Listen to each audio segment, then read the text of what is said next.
बयबो मिथिगौ दिनै बड'फानि फबनाय जे थावनि थुलुंगाफुरि बे थुलुंगाफुरिया दिनै आसाम सरकारा बेखौ स्टेटनिनो मोनसे समाजि स्टल होननानै फोसावनायजों लोगोसे 10 कौटि रांनि बेवहाय अनुदान हरनाय जाबाय।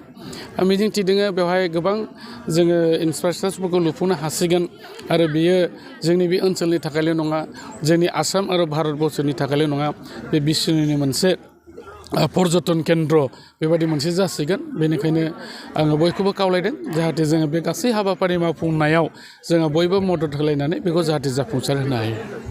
बे गोथार दिन आरो गोथार सानाव दिनै बे बड'फानि जोनोम जायगा बरागारियाव बड'फानि मुङै बड'फा पार्कजों लोगोसे बड'फानि मुसुखा गायसननाय, लोगोसेयैनो बे बरागारि गामिनिनो मोनसे पार्ट मनिसारा गामियाव थांनाय फाक्का लामा बेखौ मावफुंनांगौनि थाखाय दिनै अन्थाइ खाम्फा गायसननाय जादों आरो लोगोसेयैनो बेवहायनो आरोबाव मोनसे बड'फानि मुङाव लाइब्रेरि गायसननाय जादों।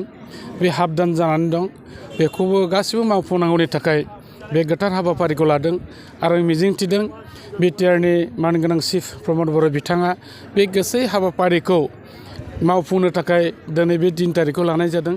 आरो मोनसे दुखुनांथाव बाथ्रा जे बिथाङा बेवहाय गावनो सौफैनांगौ गोनांमोन, नाथाय मोनसे मेसेज बिथाङा दैथायहरदों आंनि दारै रायजोफोरनो फोसावनो थाखाय। बिथाङा एसे देहानि उसुस्थ' जानायखाय सौफैनो हायाखै, थेवब्लाबो बिथाङा मोनसे गाहाम अनसायनाय बे जायगानि बे ओनसोलनि आरो बड'फानि फारसे सिबिनाय खुलुमनायखौ बिथाङा जासिहरदों।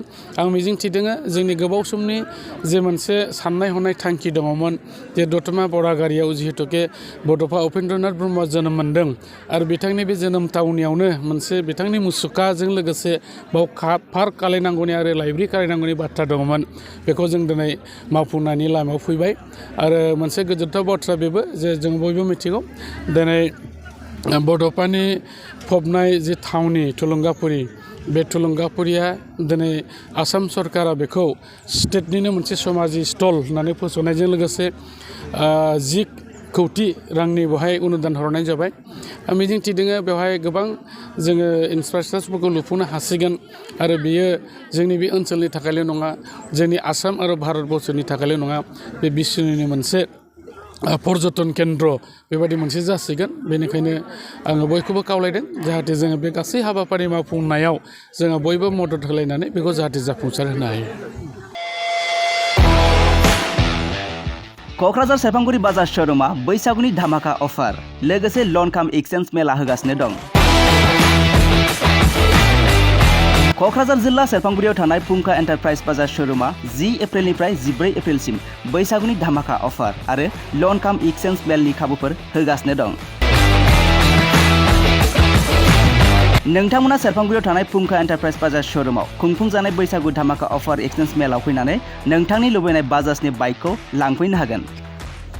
बाजाजनि बाइक सालायनो मोजां मोनग्रा रायजो राजाफोरनो फुंखा एन्टारप्राइज बाजार श'रुमा लोगोसे मोजां अफारफोरबो लाबोदों। बेफोरनो जाबाय 9-15% लन, free helmet, 10 litre petrol free, every purchase, गुबुन गुबुन मडेलनि बाइकफोरखौ नायनानै 2,000 निफ्राय 3,000 रां कास्टमार अफार होनाय जागोन।